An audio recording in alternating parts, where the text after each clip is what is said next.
Hello everyone, welcome back to crash biology and this is your educator Diksha Dubey. आज का lecture है red rot of sugarcane, एक disease जो हम पढ़ रहे थे। लास्ट लेक्चर हमने देखा था late and early blight of potato. तो ये हमारी यूनिट चल रही है बीएससी फर्स्ट सेमेस्टर की यूनिट 7th, जिसमें हम डिसीजेस देख रहे हैं। उसमें हमें सारी डिसीजेस के causal organism, symptoms, most of the plant diseases के ये हमें पढ़ने हैं, मैनेजमेंट, कंट्रोल, ये सारी चीज़ें। तो उसमें नेक्स्ट डिसीज़ है red rot of sugarcane. इसके बाद कोई दूसरी डिसीज़ देखेंगे। इससे पहले देखी थी early and let blight of potato. अगर आपने वो वाली वीडियो नहीं देखी है तो वो आपको डिस्क्रिप्शन में मिल जाएगा लिंक, उसको देखने के लिए आप प्लीज़ देख लेना। जितनी इंपॉर्टेंट डिसीजेज़ हैं मैं सारी कराऊंगी एग्जाम पॉइंट ऑफ व्यू से। इंपॉर्टेंट जो भी हैं आपके लिए इम्पोर्टेंट है वो सब इस चैनल पे आगे होंगी। तो आगे कंटिन्यू करेंगे red rot of sugarcane. तो ये शुगर कैन की एक डिसीज़ है जो फंजाई कॉज करती है, फंगल डिसीज़ है, गन्ने के फसल में होती है, जिससे बहुत ज़्यादा नुकसान होता है किसानों को, फसल को। तो red rot of sugarcane देखेंगे। रॉट का मतलब होता है सड़न, तो पूरा गन्ने का पेड़ जो है वो सड़ जाएगा और इसी तरह से वो नुकसान पहुंचाएंगे खेत में। तो फंगल डिसीज़ है, देखेंगे कॉजल ऑर्गेनिज्म, सिम्टम, उसके बाद डिसीज साइकिल, फिर मैनेजमेंट या कंट्रोल किस तरह से होता है इस डिसीज़ का। तो शुरू करेंगे कॉजल ऑर्गेनिज्म से। कॉजल ऑर्गेनिज्म होता है इसका कॉलिटोट्राइकम फल्केटम। कॉलिटोट्राइकम फल्केटम नाम का जो फंगस है वो इसको कॉज करता है। ठीक है, कॉजल ऑर्गेनिज्म क्या है? कॉलिटोट्राइकम फल्केटम। तो कॉजल ऑर्गेनिज्म फंगस हमें पता चल गया कौन सी फंजाई कॉज करती है। नेक्स्ट इसके सिम्टम क्या है, इस बीमारी के लक्षण क्या है, क्या शो करता है प्लांट, क्या क्या लक्षण दिखाता है वो देखेंगे। The first external evidences of diseases are the drooping, withering and finally yellowing of the upper leaves.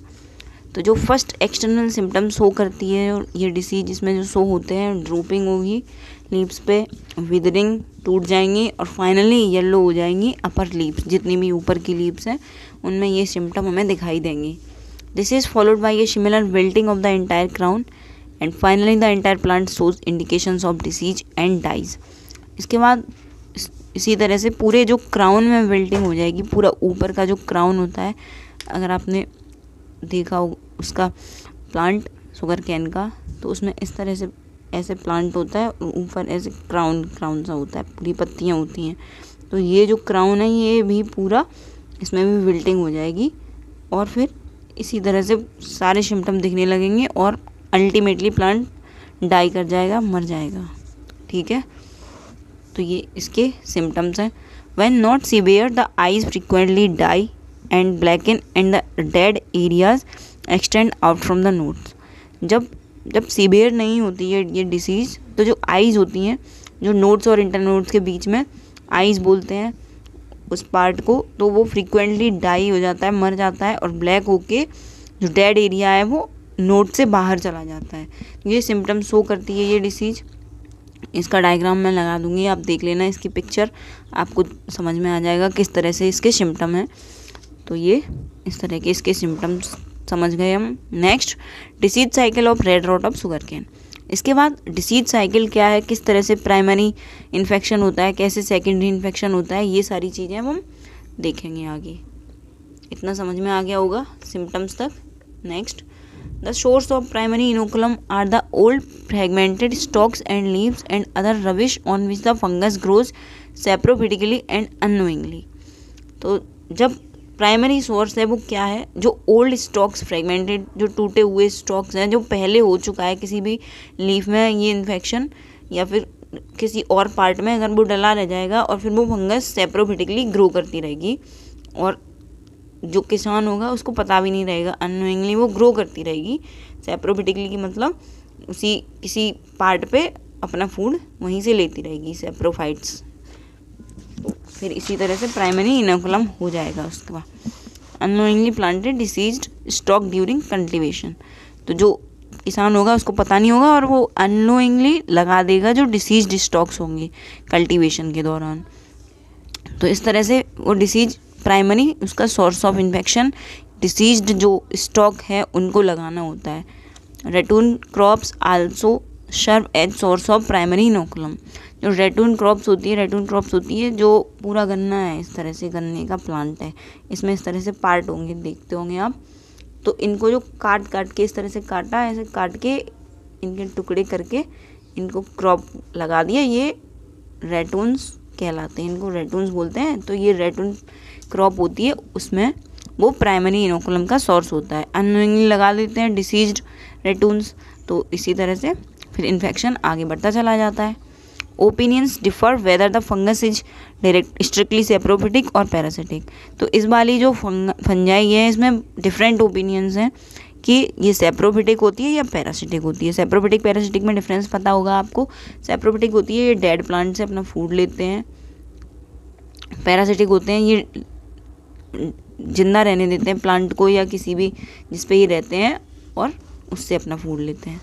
The conidia that are produced in the Asher bullae developed along the midribs of the deceased leaves during primary infection form the secondary inoculum। फिर जो primary infection में जो conidia बन जाएंगे Asher बुलाई में develop होंगे, वो सेकेंडरी इन्फेक्शन का सोर्स हो जाएंगे, वो सेकेंडरी इनोकुलम करेंगे। प्राइमरी इन्फेक्शन हो गया, उसके बाद सेकेंडरी इन्फेक्शन होना है, वो कॉनिडिया करवाएंगे जो प्रोड्यूस होंगे प्राइमरी इन्फेक्शन से एशर बुलाई में।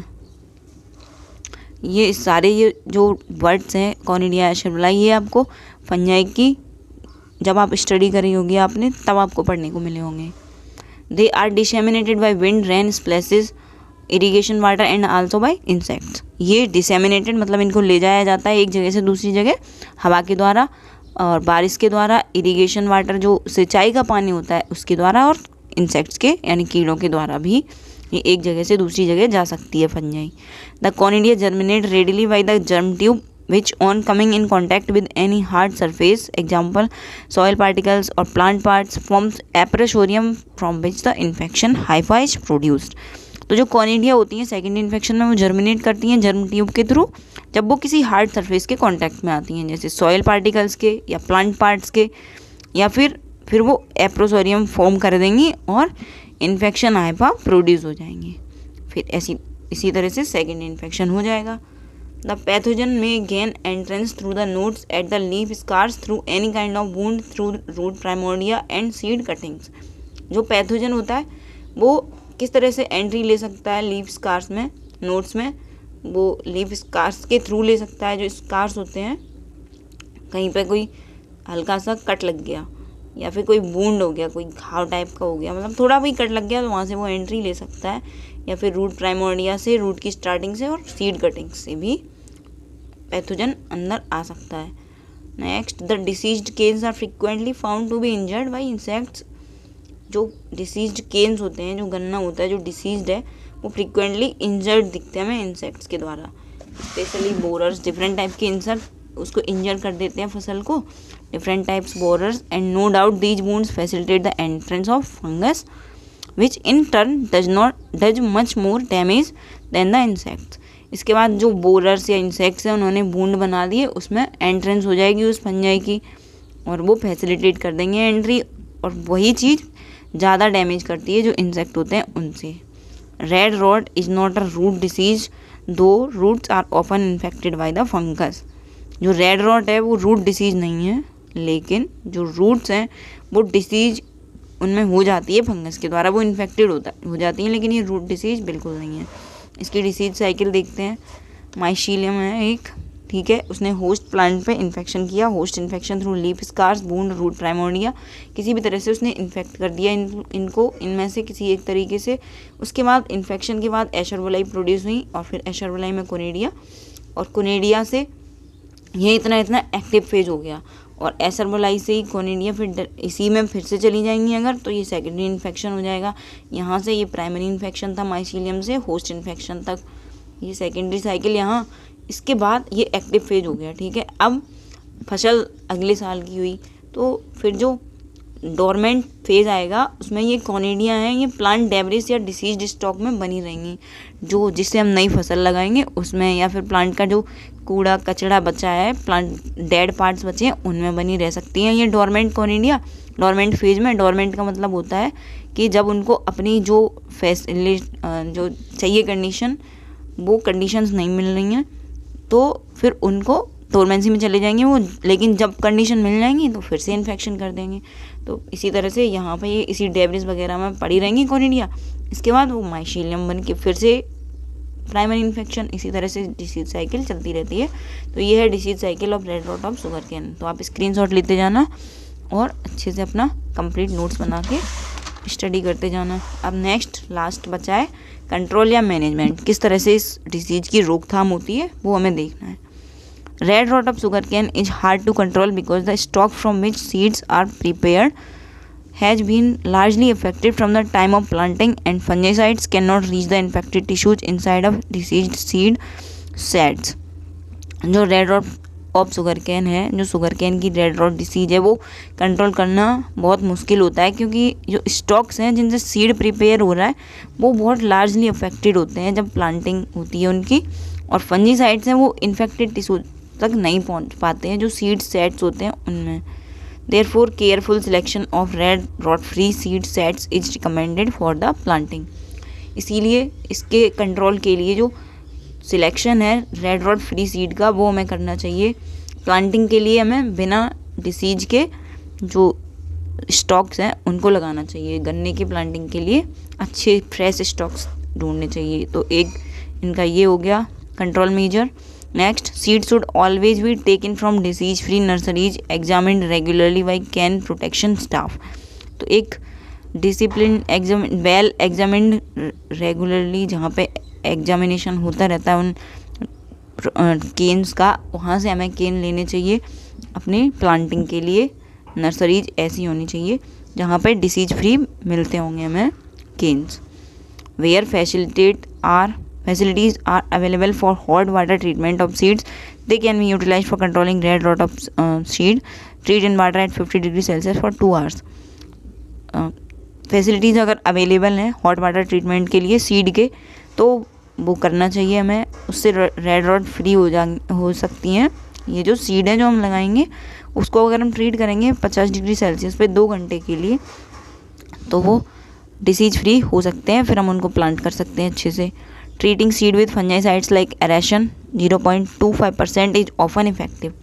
अगर हम फंजाइसाइड से ट्रीट करेंगे सीड को, 0.25% एक एरेशन नाम का फंजाइसाइड है, वो इफेक्टिव होता है। To use the sugarcane varieties resistant to red rot is also recommended.